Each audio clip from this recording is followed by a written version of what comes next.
Hello అండి. నేను ఇప్పుడు మీకు రొయ్యల గురించి ఇంగ్లీష్ టు కన్నడ చెప్తాను. These prawns are very very small. These prawns are very very small. ಈ ಸೀಗಡಿಗಳು ತುಂಬ ಚಿಕ್ಕದಾಗಿವೆ. ಸೀಗಡಿಗಳು అంటే ಪ್ರಾನ್ಸ್. ತುಂಬ ಚಿಕ್ಕದಾಗಿವೆ, ವೆರಿ ಸ್ಮಾಲ್. ತುಂಬ అంటే చాలా, చిక్కదాగిವೆ అంటే small. I took these prawns for 100 rupees. I took these prawns for 100 rupees. ನಾನು ಈ ಸೀಗಡಿಗಳನ್ನು 100 ರೂಪಾಯಿಗೆ ತೆಗೆದುಕೊಂಡೆ.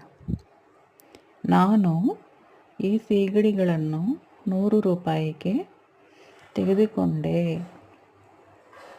ನಾನು ಈ ಸೀಗಡಿಗಳನ್ನು 100 ರೂಪಾಯಿಗೆ ತೆಗೆದುಕೊಂಡೆ. ತಗೊಂಡೆ అని కూడా అనొచ్చు. ತಗೊಂಡೆ.